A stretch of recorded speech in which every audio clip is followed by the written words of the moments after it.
long, long ago, whilst the robins still flocked in great waves across the ember sky, and the great eagles would still shape the mountains with their powerful claws, a man named Hammond went on a great journey to the mountain of Grosh Nabosh. Hammond was a man of great stature, strong, wise, charitable, and deeply loyal to his wife Annabel. But she had grown gravely ill, her heart entrapped in an evil darkness sent upon it by those who wished to see Hammond fall. They knew to cure this illness, Hammond would need to travel thousands of miles to the death mines of the south and over the Fire Valley on the bridges crafted by an ancient civilization forgotten, before finally arriving at the great mountain that had been the first rock from which all else grew. Here, he would have to engage the great eagle wyvern in battle, and last for 3 days, that he may be granted the orb of pure light said to cure any illness. He rode endlessly, his hardened will effortlessly slicing through the mongering trolls and deranged pixies of the death mines, his burning love putting the flames beneath to shame, as he cut down the shadow knights that test all who cross the bridges of the Fire Valley, his icy stare freezing the blizzard that fell upon him in its tracks. Finally, he approached Grosh Nabosh, and the eagle wyvern rose up and greeted his challenger with a stoic stare.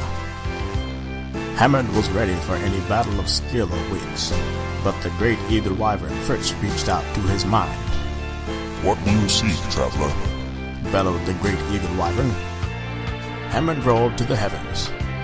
"I will battle you, towering eagle wyvern, and through battle earn an orb of pure light that will rescue my love's heart from the clutches of darkness."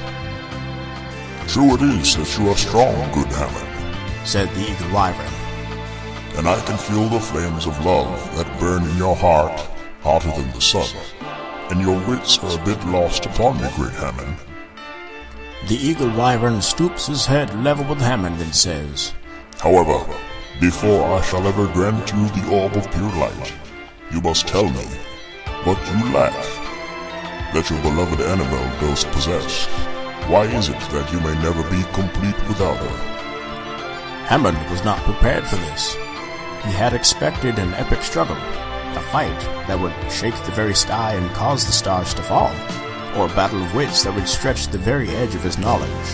But now he was tasked with looking within, and finishing what his greatest failure was, what only his beloved could accomplish. He thought long and hard. True, Annabel shared most of his amicable traits, a kind heart, a desire to improve those around her, and the ability to defend herself better than any man besides Hammond in the land. He thought back to every event that had led him here, his childhood among the bears of the icy north, his rise to power over the corrupt forces of the once great kingdom of Saber, his taking of Annabel as his wife after she challenged him to battle and matched him almost blow for blow, her quick attacks and agile movements perfectly matching his thunderous blows and tremendous strength. He thought of what he planned in the future, the great peace he sought. The peace he sought as much for the benefit of the people as for the family he hoped to bring into this world.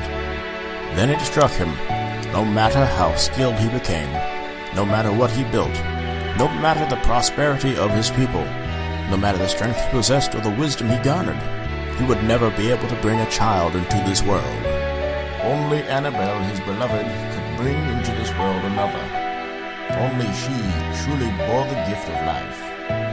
"Great eagle wyvern," he shouted, "I know what my true love possesses that I lack.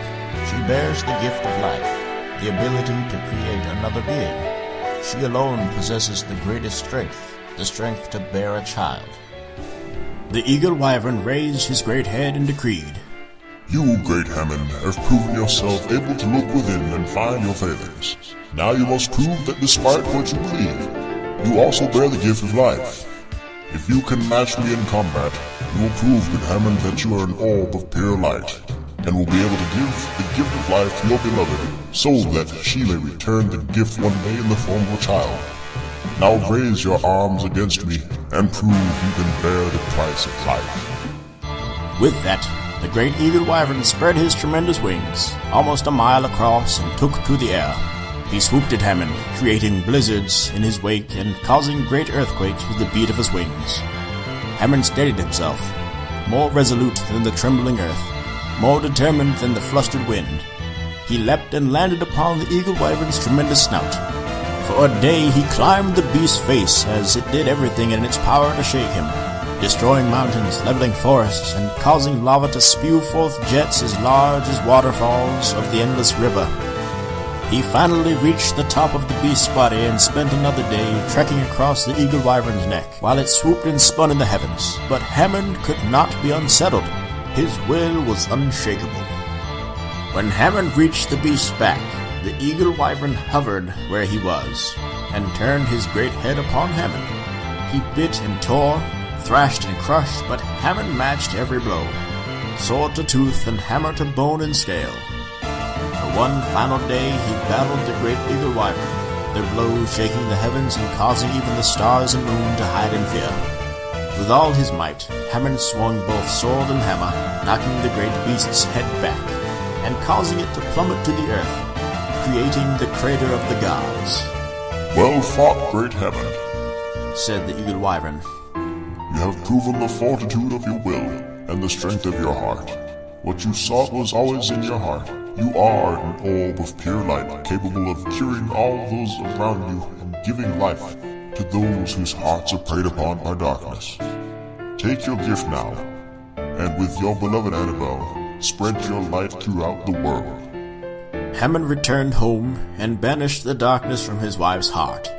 They bore a great family and brought about a peace as unshakable as Hammond himself, its only true enemy being the enemy of all, time.